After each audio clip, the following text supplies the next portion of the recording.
And Unicorn Hunters is back bigger and bolder.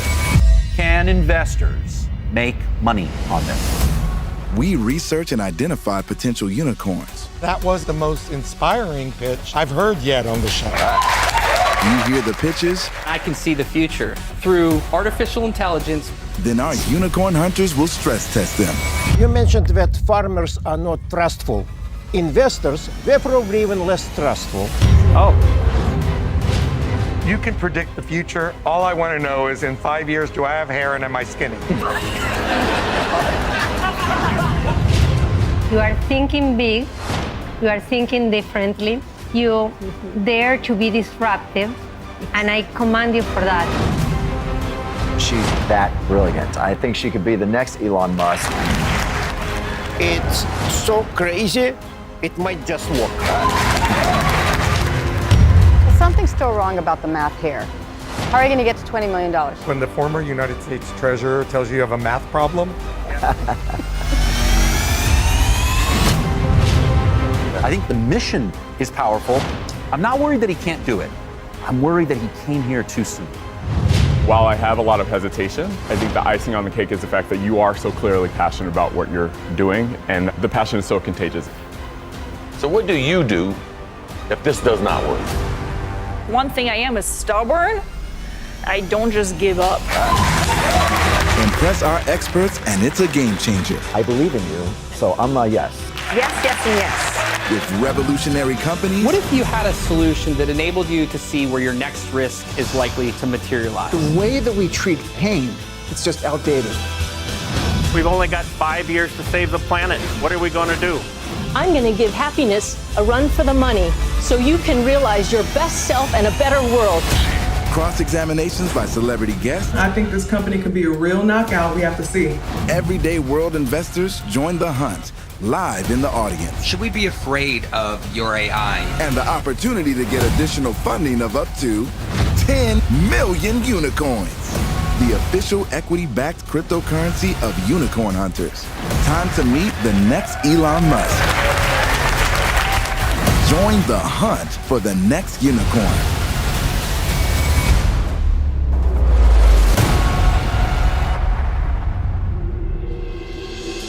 I feel a weight on my shoulders today. My mission is to get the Unicorn Hunters to help save the planet. I started my company literally in the feed room of my local pig farm. And now we've got this opportunity to solve the global problem of climate change. Okay? Okay. All right. Come on. See you in a minute. I feel that God has brought to me the solutions needed for climate change. The United Nations states we've only got 5 years. We got to get going. We got to work fast. We can't sit around in circles and talk about it.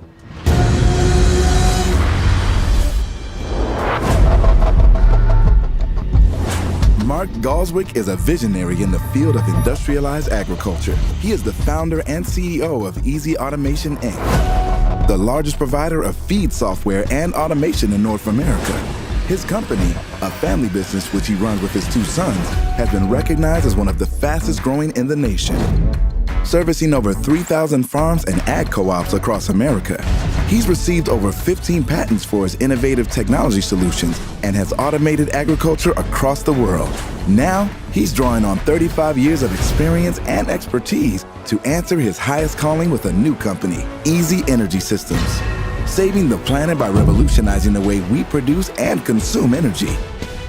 Whether it's providing electricity for education, running irrigation pumps, can change their world overnight.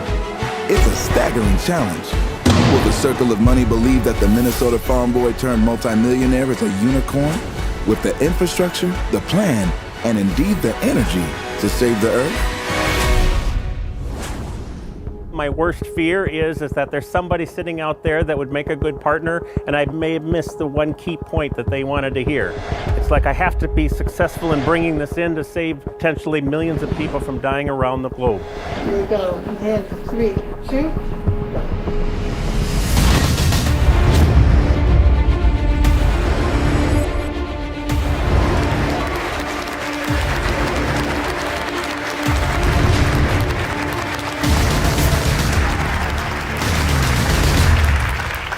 Thank you. Well, my name is Mark Galswick, and the investment opportunity that I'm here to talk to you about today is Easy Energy Systems Incorporated, a company that I have already placed over $12 million of my own money. I made that money over the last 35 years, developing disruptive climate-changing technologies for America's heartland. I already have over 3,000 large customers utilizing one or more of my many patented technologies. I'm here today to talk about climate change. We're fighting a multi-front war, and American farmers and rural villages around the world are on the front lines. We've had plenty of time to solve the problems. Meanwhile, we've been diddle-daddling around, and we haven't done what we need to do. What are we going to do? But I'm here to tell you that I have the technology needed from 10 years in the future, and it's available today. Introducing the Easy Energy Systems platform technology, the Easy Modular System. One technology to solve all the problems of climate change all over the planet. We can take this toxic sludge and convert it into clean water almost instantly. We can take forest fire wreckage and we can turn it into a liquid glucose sugar that we can then turn into bioenergy and clean bioelectricity. Suck 50,000 tons of CO2 per remote mountain location. We can take virtually any crop waste and turn it into a biocoal additive. So that when mixed 1/3 with 2/3 regular coal, we can keep the coal-fired power plants and still meet the Paris Accords and do so almost overnight. We can also take this green waste and instead of filling it into a landfill, let's instead turn that into a green liquid microbe fertilizer to feed our crops. There's a fertilizer shortage brewing in the world today. The United Nations has stated that every 48 seconds, somebody on the planet dies of starvation. And solving this is the immediate problem that we are putting our technologies and our efforts at today. I pull out my Legos. Utilizing our modular technologies, you can mix and mingle different technologies as needed so that rural co-ops and rural villages around the world could convert the waste that they have into the products that they need and keep that wealth in their own local communities. Show us waste, and we can together provide the solution. So unicorn hunters, now are you ready for the really good stuff? We've just recently introduced the Easy Energy Climate Capital. But unlike most tokens, ours is pegged to the asset value of the thousands of modules that we're placing all over the planet, with climate capital holders receiving an estimated 30% of ongoing profits. It's sort of like a decentralized climate fixing capital account for everybody to participate in, whether it's the circle of money or those of you sitting in your rocking chairs at home. I've already placed $12 million of my money in it. I'm only asking for those of you around the table collectively to put in the other 10.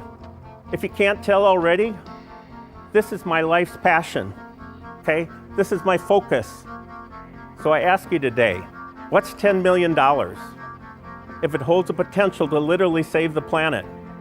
Easy energy, easy money. Who's ready to help? Thank you.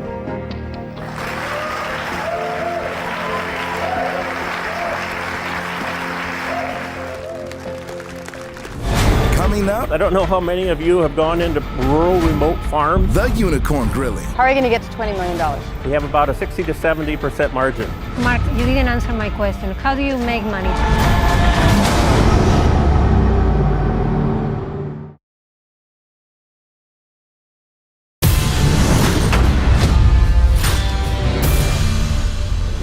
Unicoin, the cryptocurrency of the future. To learn how to invest, go to unicoin.com.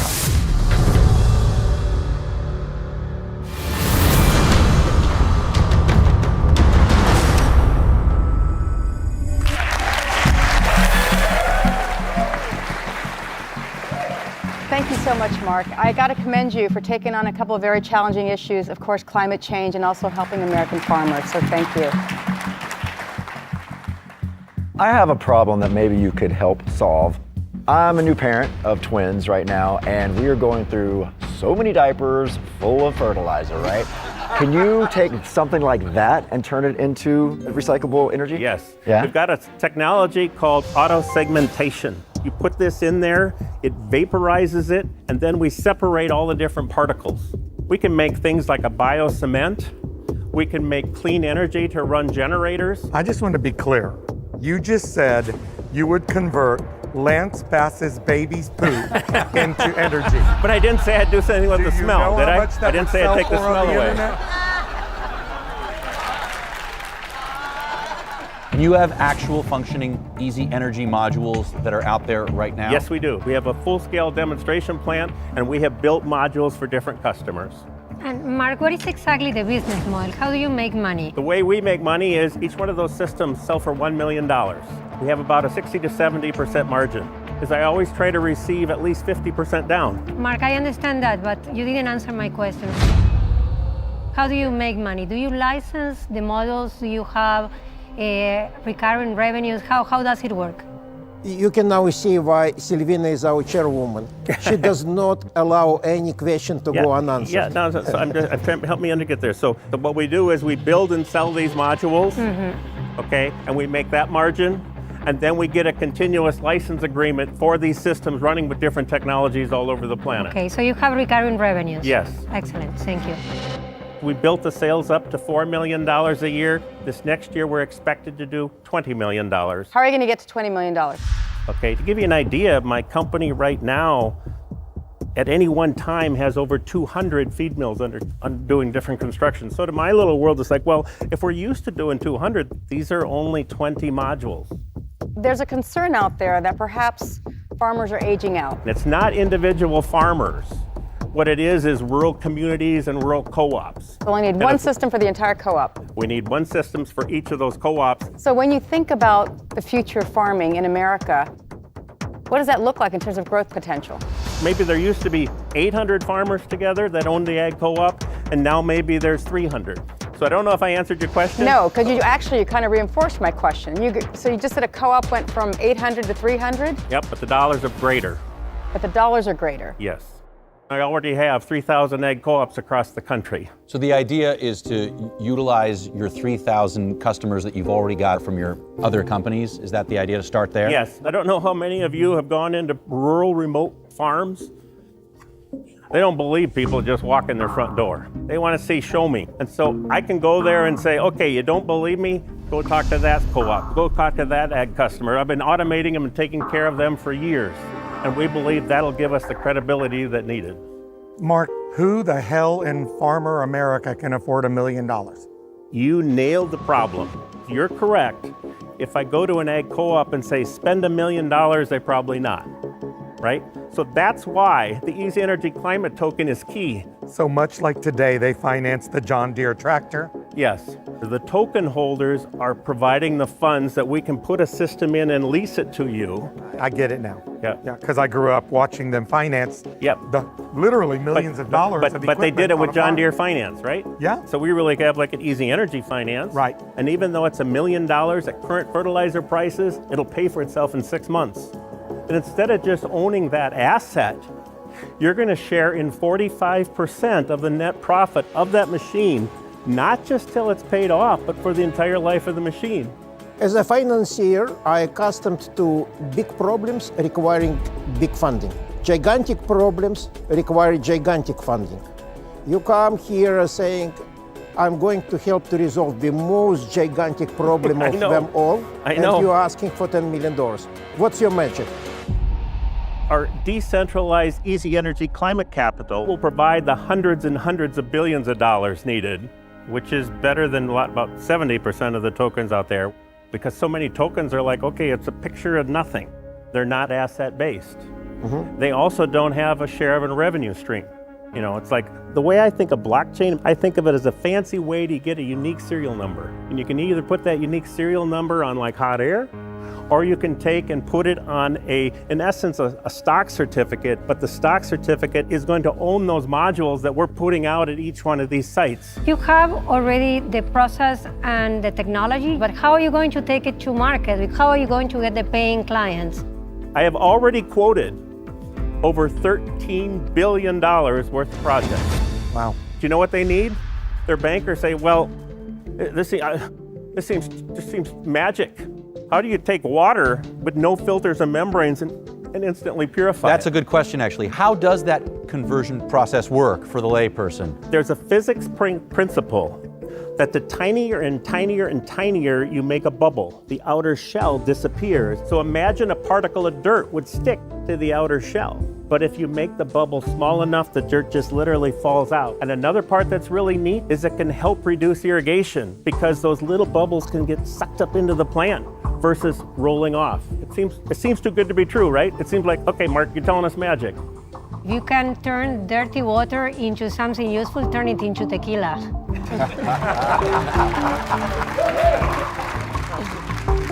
Mark, as you know, we have not just the 7 of us, but we have millions of investors watching around the world. We have investors right here in the audience. Some of them have questions for you. Thanks, Mark. How are you going to convert all these materials without burning more fuel than you are actually trying to save? That's the key point, is to take what others would see as byproduct and to convert that into some type of clean fuel to then provide your own electricity and your own energy. So the key is putting together the technologies to create the energy that you need. And that is a great question. Going to your coin, mining coins can be bad for the environment. What is your way of mining that's going to help the environment? But one of the things that frustrates me, most of the coal-fired power plants around the country are supposed to shut down, but they're only typically running at about a third capacity anyway. You know who's buying those coal mines? The Bitcoin miners that then run them at 120% capacity, producing more than ever before. Our auto segmentation technology needs no electricity. It needs no natural gas. Now, it's not perpetual motion. You got to bring a dead tree. From that, we can make a clean electricity. We can use that to mint tokens out in the middle of a clearing up in the mountain and beam the tokens up. While it's doing it, we're sequestering 50,000 tons of your CO2 per year per installation. So in a perfect world, pass a bill where if you're going to mint tokens, it has to be negative carbon tested. I have no doubt that you can build a strong business in the US, but earlier you're saying you have goals of combating the climate crisis globally, so I would like to understand how you plan on kind of bridging the gap right there. Good point. Part of my other business growing, it's gained lots of credibility around the world. Small town Minnesota, you kind of get known, so Governor Pawlenty took me to many different countries. I was invited as part of a delegation to go to India to meet with the Secretary of Energy in India to talk about these technologies. I've been to Brazil, I've been to Israel, I've been to Ukraine, Saudi Arabia. Recently invited down to Puerto Rico because there was 500,000 houses that they need to read. Well, where do you put houses on an island? So my vision is to put modules there and convert them into biocement to build new cement houses. I mean, I've done it. All you do is fly over and you see them and you wave them and you get a signed order and you feel all excited and you're waiting for their banker to get it. That's why the Easy Energy Climate Capital is so important. It'll provide the financing for these ends. What percentage of your $20 million anticipated for 2022 is going to be international? Probably only 10%. 10% international, and then what do you think the following year? Long term, 80% of our sales will be foreign. The $13 billion in quotes that I have already that are out, 80% of them are foreign. Well, something's still wrong about the math here. Mark, when the former United States Treasurer tells you have a math problem? That sounds bad. Coming up, NFL Hall of Famer and Unicoin Ambassador John Randall asks the hard-hitting questions. I've heard numerous horror stories of guys losing their money.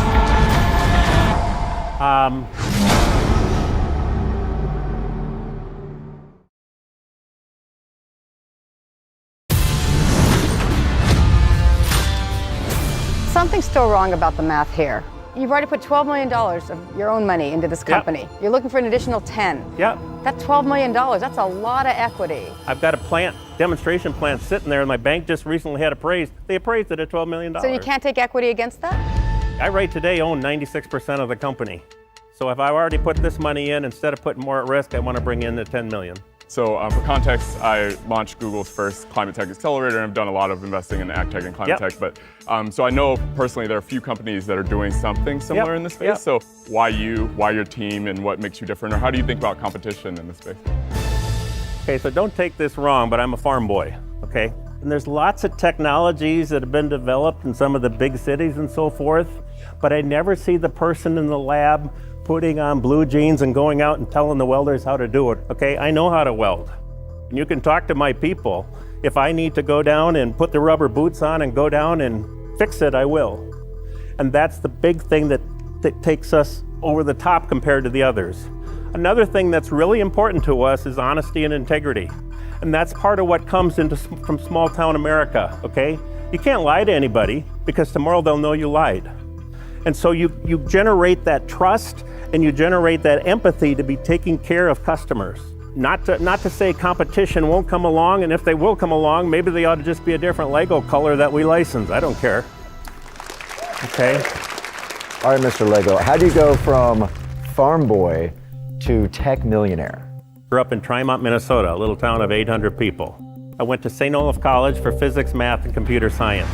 I then came home farming with my brothers, building the farming operation up. And it was frustrating me that nobody had a system to do what I wanted it to do. So I did a program that would look at air temperature and automatically keep grain. So instead of having to keep grain for only 1 year, you could keep it for 7.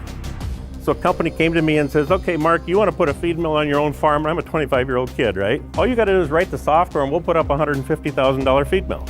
And that's kind of what sprung us. It is really obvious that out of the 5 gentlemen on this panel, I was not chosen to be here for my looks.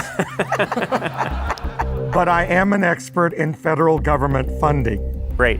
Have you explored how the Department of Agriculture and climate change initiatives would be able to supplement these co-ops, provide grant money, so on and so forth? Yes. My understanding is there was $250 million recently appropriated to solve the fertilizer problem in the USA. Our systems are $1 million a piece. We only need 179 of them. First off, I applaud you for the reasoning that you're doing this, because we are in a crisis point right now. And you would think that our country would be leading the world in renewable energy. Why aren't we that leading country? Well, one issue is the Department of Energy, I believe, is a very centralized focused culture. They want to go out and they want to put up, a couple of Hoover dams or a big centralized solution. The key when you're converting waste is a decentralized solution.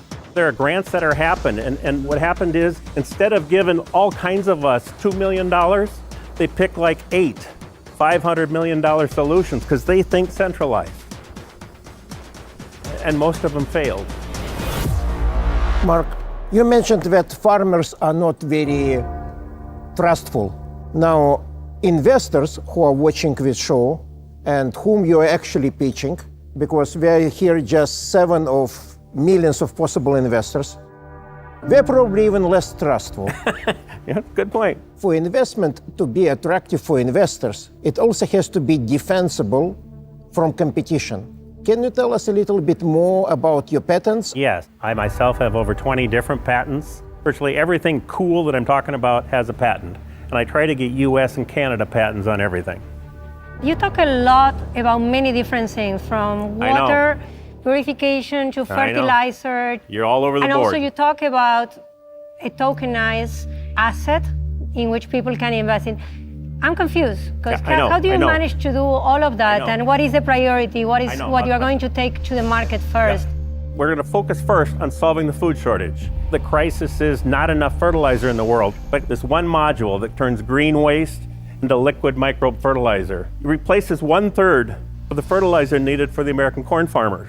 Each one of those modules will take care of 500,000 acres of corn.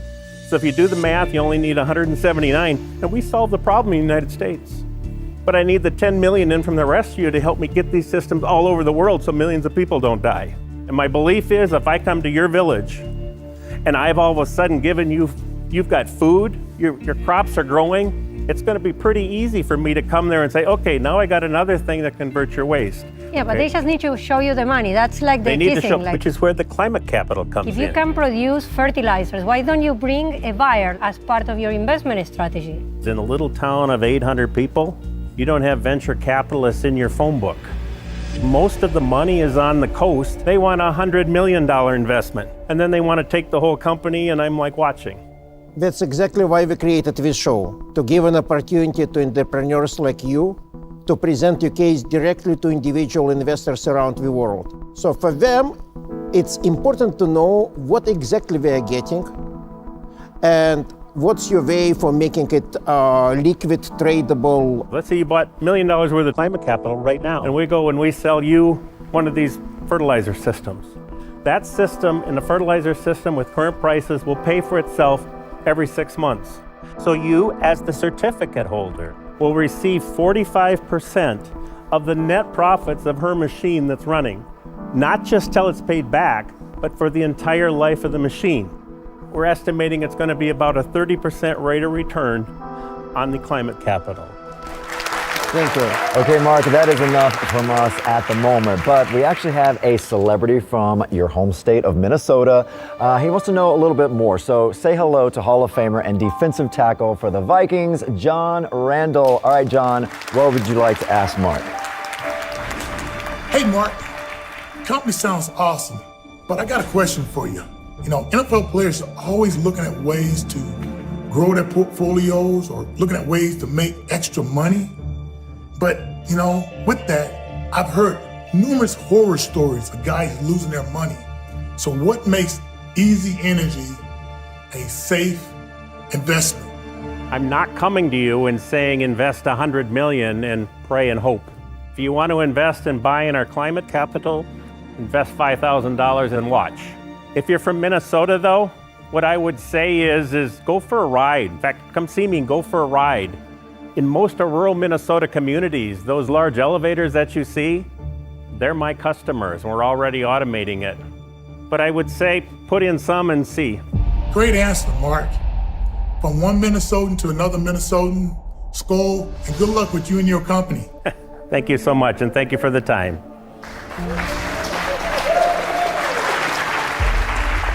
You really epitomize what's best of our country.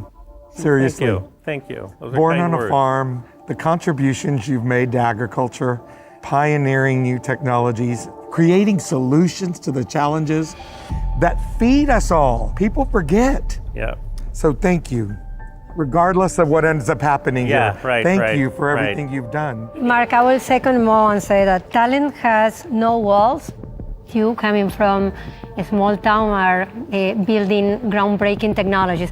It was a very insightful presentation. We have a lot of questions and things to discuss, so if you step up for a few minutes, we'll call you back. Very good. Thank you, Mark. Thanks, Mark. Thank you. Everybody. Good job. All right, Mark, tell me how that went. Those that got it, it became almost like it was a no-brainer to them. And those that didn't get it, I'm not sure how we're going to do the rebuttal to them. Just to be honest with you. Coming up, now's your chance to convince us. Mark uses every last second to convince the panel. Am I going to own 100% of this company and save the world? Or are those of you or investors going to own a part of it? And I'm going to get there one way or the other, trust me.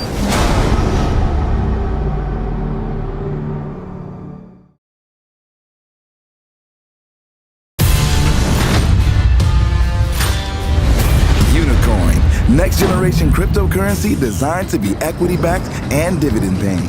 To solidify your investment, go to unicoin.com.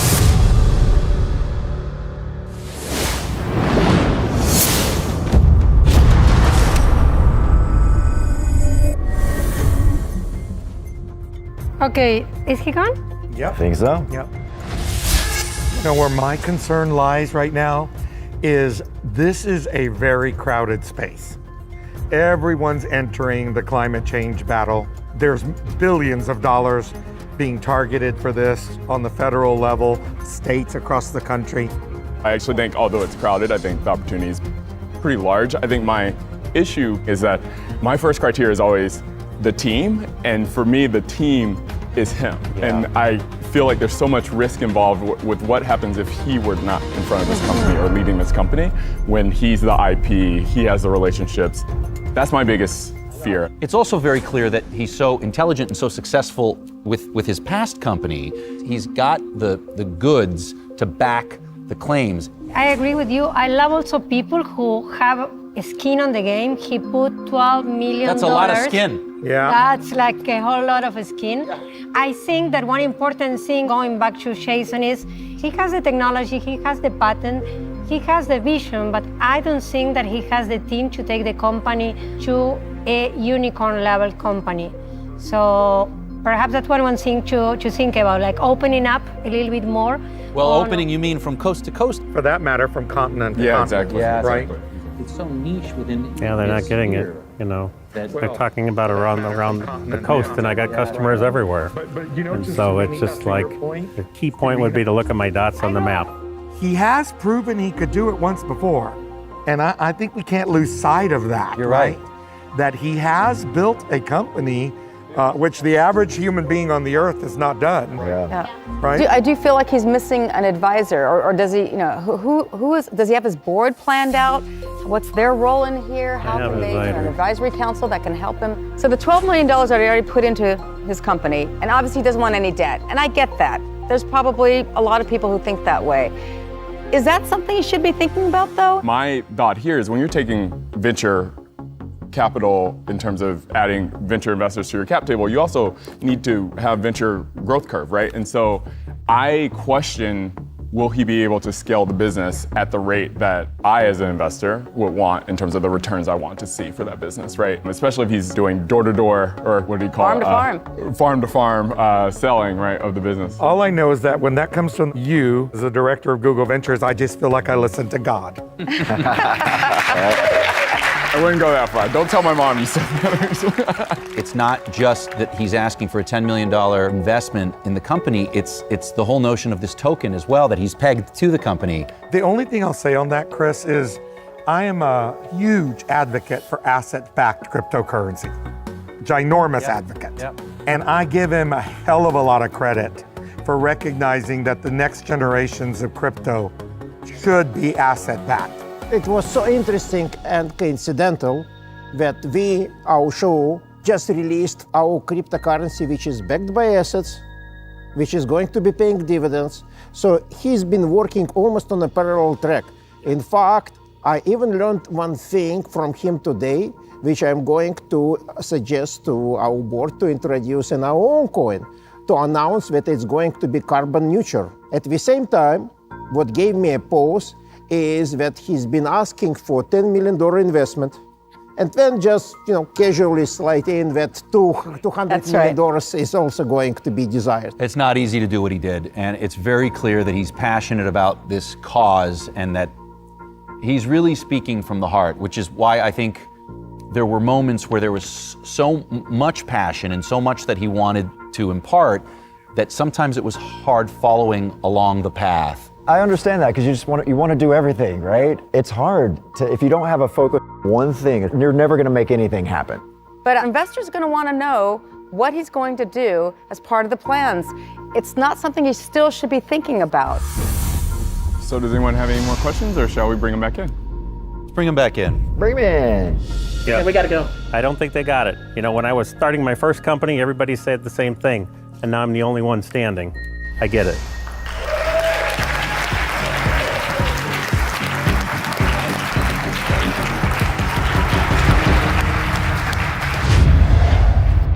Mark, we've heard the challenges you've presented.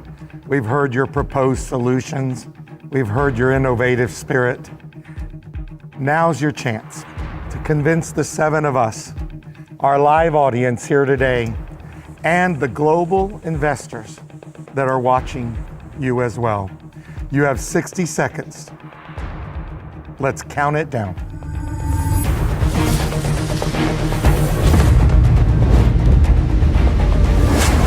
Okay, I'm not a bragger. I'm an inventor, okay? I crave to solve problems.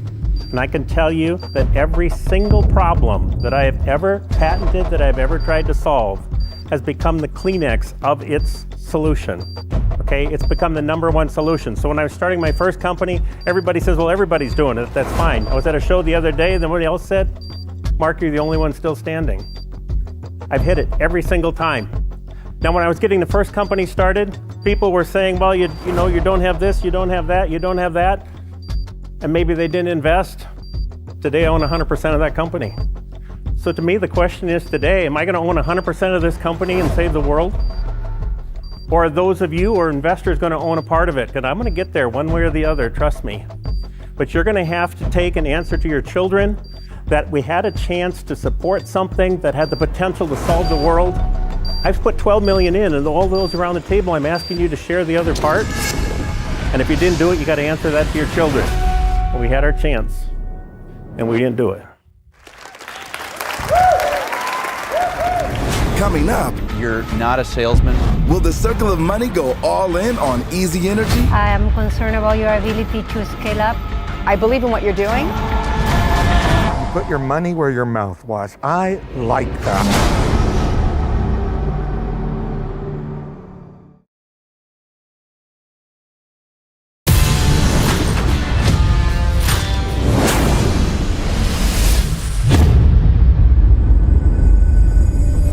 Thank you so much, Mark. You did a fabulous job today. We really appreciate all that you shared, both in your heart and in your future. Thank you.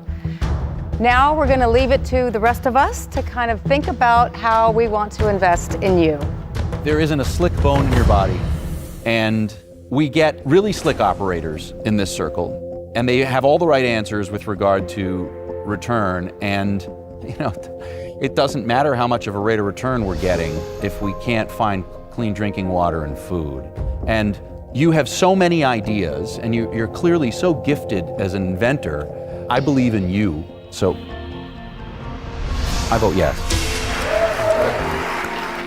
So Mark, I love the vision. I like your commitment to doing something that will make people's life infinitely better. I am concerned about your ability to scale up for that, but I have to say no. Okay.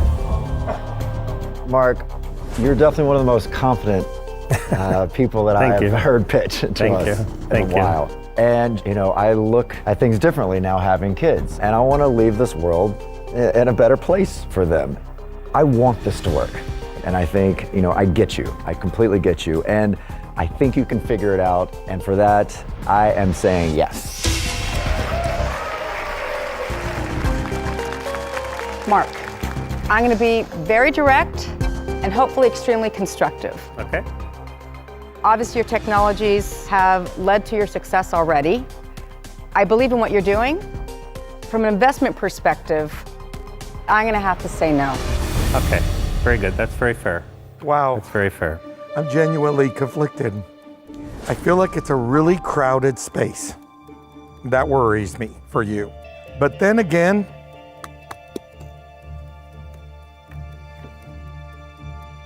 you know what? You put your money where your mouth was. I like that. Damn it. Thank you. Thank you.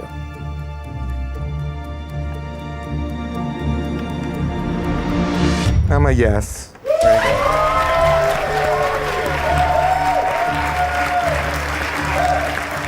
Mark, if we were voting on award for a best philanthropic cause, saving the planet causes get.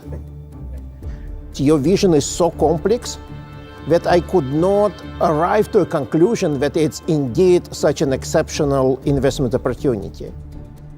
Yeah, so solving climate change is almost an impossible problem. But I'm listening, and I respect what you're saying, and I know that is my issue, maybe. I'm not going to get teary with you, but the issue is, to solve climate change, you need the combination. And as soon as you present the combination that's needed, the investors say, oh, it's too complex. It's too complex. Just pick one thing. But one thing that you can focus on that maybe sounds good to an investor is not going to save the planet. Mark, I hear you. However, I will have to say no. I very much appreciate that you had success in your previous business. I respect it enormously, and I hope that your venture is going to be even more successful. Very good. Thank you so much. As I mentioned earlier, I've done a lot of investments in your space, both on the Google side as well as on my own fund called AM. And I've been impressed to see with what you've built so far without venture capital, right? And so while I have a lot of hesitations, I think the icing on the cake is the fact that you are so clearly passionate about what you're doing, and the passion is so contagious. It's hard to sit here and not get excited about what you're building as well. And so for that reason, I am going to say yes. I would like to help you figure out your product roadmap, to help you figure out how to scale yourself. So much of this company is resting on your back. I want to thank you for your words of wisdom. Thank you so much. Thank you for being our partner. I was hoping we could have gotten all the unicorn hunters to come on board. Thank you, buddy. I can tell you get it. We've got 4 of the 7, which gives us a good start. But more importantly, we got the message out to the rest of the world. We're still going to pull it off, okay? Thank you so much. Yes, thank you. Looking forward to your partnership. Good job. We'll get there. Don't worry. After a while, it's not about the money. It's going to be how fast we solve climate change for the world.